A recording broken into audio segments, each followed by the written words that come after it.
ভাৰতৰ স্বাধীনতা হোৱাৰ পিছৰ পৰাই বিভিন্ন সময়ত মইনু সমষ্টিৰ ৰাইজে দাবী কৰি আহিছিল এটা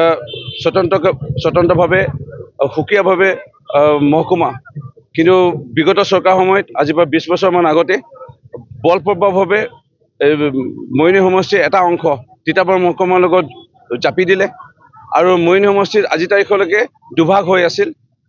আধা সংখ্যক লোক মইনু সমষ্টিৰ যোৰহাট মহকুমাৰ লগত জড়িত হৈ আছিল আৰু আধা সংখ্যক মইনু সমষ্টিৰ ৰাইজ জড়িত হৈ আছিলে তিতাবৰ মহকুমাৰ লগত। ইয়াত কেতিয়াবা যদি যাব লগা হৈছিলে তিতাবৰ মহকুমালৈ SDOক লগ কৰিবলৈ, মহকুমাপতিক লগ কৰিবলৈ অনুমতিৰ বাবে কোনো এটা নথি পত্ৰৰ কাৰণে যাব লগা হৈছিলে আকৌ যোৰহাট জিলা আয়ুক্ত কাৰ্যালয়লৈ। এনেধৰণৰ যিটো ৰাইজৰ টকা পইচা অপচয় হৈছিল, মানুহৰ সময় নষ্ট হৈছিলে, ইপিনে ইপিনে ঘূৰি ফুৰা যিটো এটা সময় নষ্ট, টকা পইচা নষ্ট, এই কথাবোৰ আজি দূৰ কৰি আজি মাননীয় মুখ্যমন্ত্ৰী মহোদয়ে তেখেতে 2021 চনত দায়িত্ব লৈ নতুন নতুন ন পদক্ষেপ অসমখনক আগুৱাই লৈ যাব বাবে যি সংস্কাৰ, প্ৰশাসনিক সংস্কাৰৰ কথাও আজি আনিছিল আৰু কথা দিছিলে নতুন এটা অসমক আনিব বুলি। আজি আমি সমজিলা আজি মইনু সমষ্টি যোৱাকালি আজি ঘোষণা কৰিলে 10খন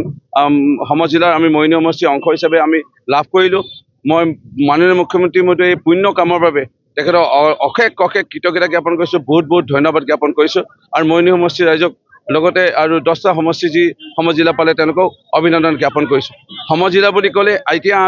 আগতে আমি আৰক্ষী অধীক্ষকক লগ কৰিবলৈ যাওঁ আৰু আমি যদি জিলা আয়ুক্তক লগ কৰিব যাওঁ আমাৰ কৃষি বিভাগৰ বিষয়াক লগ কৰিবলৈ আমি অন্য এটা তাত যাব লাগে, আমি গড়কাপ্তানি বিভাগৰ অভিযন্তাক লগ কৰিবলৈ বেলেগ ঠাইত যাব লাগে, শিক্ষা বিভাগৰ বিষয়াক আমি লগ কৰিবলৈ বেলেগ ঠাইত যাব লাগে,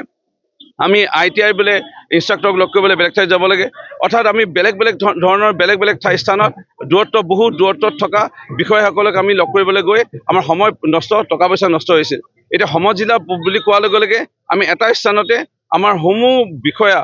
ঊৰ্ধ্বতমকে পৰামৰ্শ কৰি একদম নিয়ন্ত্ৰণ বিষয়াসকলক এটা স্থানতে পাম। ৰাইজৰ সময়ো বাচিলে, মানুহৰ টকা পইচাও বাচিল আৰু বিশেষকৈ উন্নয়নৰ ক্ষেত্ৰত আজি জিলা আয়ুক্তজনে গোটেই জিলাখনত সময় যিটো দিব লগা হৈছিলে একে পৰ্যায়ৰ যিটো সমতা থকা আমাৰ অতিৰিক্ত আয়ুক্ত অৰ্থাৎ IAS অফিচাৰ এজন বা ACS বিষয়া এজনে যেতিয়া ইয়াতে দায়িত্ব ল'ব, তেওঁ ওচৰতে এটা সৰু সমষ্টি ভিত্তিত যিটো ভৌগোলিক এলেকাৰ দায়িত্ব ল'ব, তেওঁ বেছিকৈ উন্নয়নটো চকু দিব পাৰিব, কাম কাজসমূহ ন্যায়কৈ কাম কৰাৰ ক্ষেত্ৰত পালন কৰাৰ ক্ষেত্ৰত চকু দিব পাৰিব, বিষয়াসকলৰ জৰিয়তে তেওঁ ৰূপায়ণটো ভালধৰণে কৰিবলৈ পাৰিব। সেইকাৰণে উন্নয়নৰ দিশত মাননীয় মুখ্যমন্ত্ৰী মহোদয় ডক্টৰ হিমন্ত বিশ্ব শৰ্মা ডাঙৰীয়াই এই 9 পদক্ষেপে নতুন এটা দিগন্ত সূচনা কৰিব সমগ্ৰ ৰাজ্যত আৰু আমাৰ মইনু সমষ্টিত। মই এই বিহুৰ এটা ডাঙৰ উপহাৰ,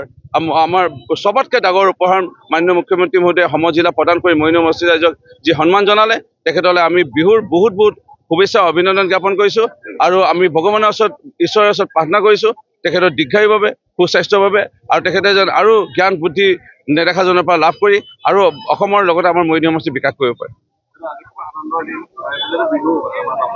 হ'ব পাৰে, আপোনালোকে ভুল নুবুজিব, মই অলপ